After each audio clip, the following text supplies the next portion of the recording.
অবিলম্বে বক্রেশ্বর ভূমিহারাদের চাকরিতে নিয়োগ করতে হবে দাবিতে আজ বক্রেশ্বর তাপবিদ্যুৎ কেন্দ্রের মূল গেটের সামনে অবস্থান বিক্ষোভ বীরভূম জেলার ভূমিহারা ইউনিয়নের। আইনি নোটিশ সত্ত্বেও কেন জমিদাতারা চাকরি পাবে না, এই দাবিতে আজ বক্রেশ্বর তাপবিদ্যুৎ কেন্দ্রের মূল গেট অবরুদ্ধ করে বিক্ষোভ দেখায় শতাধিক ভূমিহারা ছেলেমেয়ে। পিডিসিএল এর চাকরিতে ভূমিহারাদের অগ্রাধিকার দিতে হবে। বক্রেশ্বর তাপবিদ্যুৎ কেন্দ্রের প্রকল্পে জমিদাতাদের অবিলম্বে নিয়োগ, ভূমিহারাদের নিয়োগ না হওয়া পর্যন্ত বক্রেশ্বর তাপবিদ্যুৎ কেন্দ্রে সমস্ত ধরনের স্থায়ী ও অস্থায়ী নিয়োগ বন্ধ রাখতে হবে সহ বিভিন্ন দাবি জানিয়ে এদিন জিএম এর কাছে স্মারকলিপি জমা দেন ইউনিয়নের সদস্যরা। ইউনিয়নের সদস্য ইন্দ্রজিৎ গড়াই, রাজু বাগদি বলেন, আমরা দীর্ঘদিন চাকরি থেকে বঞ্চিত। বক্রেশ্বর তাপবিদ্যুৎ কেন্দ্রে জমি দিয়েও মেলেনি চাকরি, তাই আমাদের চাকরির দাবিতে দীর্ঘদিনের এই আন্দোলন। চাকরির দাবি পূরণ না হলে অনির্দিষ্টকালের মতো আমরা বক্রেশ্বর তাপবিদ্যুৎ কেন্দ্রের গেট বন্ধ করে তাপবিদ্যুৎ কেন্দ্র স্তব্ধ করে দেব। আজকে আমাদের 5টি দফা নিয়ে আন্দোলন ছিল। সেটা হলো যে একটা হিয়ারিং শুরু হয়েছে, সেটা একটা লং প্রসেস, কারণ আমরা শুরুটা জানতে পারছি, শেষটা জানতে পারছি না। 10 জন করে ডাকা হচ্ছে, এক সপ্তাহে 30 জনের হিয়ারিং হচ্ছে। এই প্রসেস যদি চলতে থাকে সেটা একটা 8-9 মাসের প্রসেস, সেটা আমরা দাবি জানিয়েছি। তারপর দীর্ঘদিন যে বঞ্চিত, প্রকৃত ভূমিহারারা বঞ্চিত, সেটা যাতে দ্রুত কর্মসংস্থান হয় সেটার দাবি জানিয়েছি। তাছাড়া পিডিসিএলের যে কোনো ভ্যাকেন্সির ক্ষেত্রে বক্রেশ্বর ভূমিহারাদেরকে যাতে অগ্রাধিকার দেওয়া হয় সেই দাবিটাও জানিয়েছি।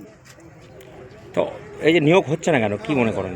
নিয়োগ হচ্ছে না, অনেক টালবাহানা আছে। এটা আমরা অনেক দিন থেকে এটা দীর্ঘদিন আন্দোলন করার পরেও এটা জানতে পারছি না যে নিয়োগ কেন হচ্ছে না। এটাতে আমরা অনেক কিছুই দেখতে পাচ্ছি। জিএম স্যারের কাছে স্মারকলিপি দিলেন? হ্যাঁ, আমরা জিএম স্যারের কাছে স্মারকলিপি দিয়েছি, লিখিত আকারে দিয়েছি। কি জানেন? উনি বললেন আমি নতুন এসেছি, এই বিষয়টা দেখছি। আমরা একটা নির্দিষ্ট সময়ও দিয়েছি যে এই সময়ের মধ্যে যদি আমাদের এই দাবিগুলো না মেনে নেওয়া হয়, আমরা 3টে গেট বন্ধ করে আন্দোলনে বসবো। তখন আমরা কোথাও যাব না, আপনাদেরকে এখানে এসে আমাদের দাবি করতে হবে। আমরা মূলত প্রথমেই বলছি, আমরা বক্রেশ্বর ভূমিহারা কল্যাণ সমিতি থেকে এসেছি। আমরা দীর্ঘদিন ধরে আমাদের বঞ্চিত, আমাদের চাকরির দাবিতে দীর্ঘদিন ধরে আমরা স্মারকলিপি দিয়ে এসেছি, ডেপুটেশন দিয়েছি, আমরা আন্দোলন করেছি, অবরোধ করেছি। আমাদের একটা ডিএম অফিস থেকে একটা লিস্ট প্রকাশ করেছে 1141 জনের। তার মধ্যে ভেরিফিকেশান করছে পার ডে 10টা করে, ভেরিফিকেশান করছে। আমরা চাইছি ভেরিফিকেশানটা যাতে পার ডে 100টা করে করা হয়। ভোটের বিধানসভা নির্বাচনের আগে যেন পুরোপুরি নিয়োগ না, মানে ওই ভেরিফিকেশানটা কমপ্লিট করে দেওয়া হয়। আর ভেরিফিকেশানে চাইছে, দলিল চাইছে, যারা 30 বছর আগে জমি গিয়েছে সে দলিল কোথায় পাবে, পর্চা কোথায় পাবে? তো আপনারা কি চাইছেন? আমরা চাইছি আমাদের দীর্ঘদিন ধরে জমি গিয়েছে, আমাদের জমির পরিবর্তে একটা চাকরির নোটিফিকেশান আছে, সেই নোটিফিকেশান অনুযায়ী পরিবার পিছু একটা করে চাকরি দাবির জন্য আমরা আজ স্মারকলিপি জমা দিলাম জিএম স্যারকে। এর আগেও আমরা বহুবার স্মারকলিপি জমা দিয়েছি, আর চাকরি এখনও অবধি আমাদের কোনো কিছু হয়নি। তাই যদি চাকরি আমাদের না হয় তাহলে আমরা অনির্দিষ্টকালের জন্য তাপবিদ্যুৎ গেটে আমরা অবরোধ বিক্ষোভ করব। তোমার নাম? আমার নাম ইন্দ্রজিৎ গড়াই।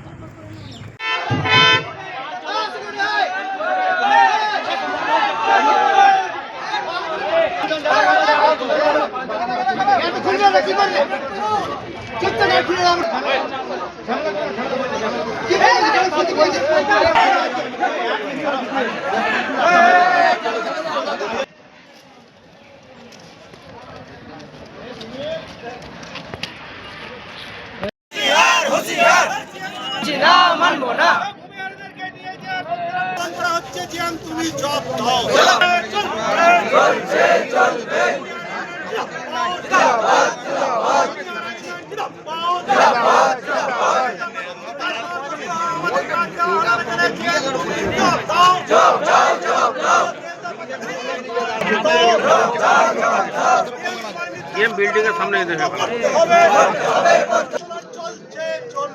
চলছে চলবে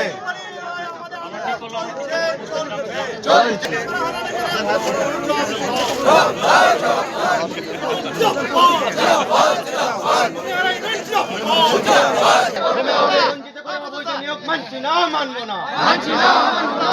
বঞ্চিত রেখে অবৈধ নিয়োগ মানছি না, মানবো না।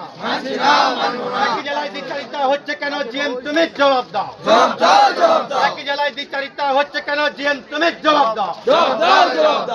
আমি চাকরি পেলে বক্রেশ্বর ভূমিহারা পাবে না কেন, জিএম তুমি জবাব দাও। আমি চাকরি পেলে বক্রেশ্বর ভূমিহারা পাবে না কেন, জিএম তুমি জবাব দাও। বঞ্চিত ভূমিহারাদের অবিলম্বে নিয়োগ করতে হবে। ভূমিহারাদের বঞ্চিত রেখে অবৈধভাবে নিয়োগ হচ্ছে কেন জিএম তুমি জবাব দাও। ভূমিহারাদের বঞ্চিত রেখে অবৈধভাবে নিয়োগ হচ্ছে কেন জিএম তুমি জবাব দাও। একই জেলায় দ্বিচারিতা হচ্ছে কেন জিএম তুমি জবাব দাও। হচ্ছে কেন জিএম তুমি জবাব দাও। দেউতা পচামি চাকরি পেলে বক্তৃতা ভূমিহারা পাবে না কেন জিএম তুমি জবাব দাও। হয় আমাদের চাকরি দাও। বঞ্চিত ভূমিহারাদের অবিলম্বে নিয়োগ করতে হবে। বঞ্চিত ভূমিহারাদের বঞ্চিত রেখে অবৈধভাবে নিয়োগ হচ্ছে কেন জিএম তুমি জবাব দাও। বঞ্চিত ভূমিহারাদের অবৈধভাবে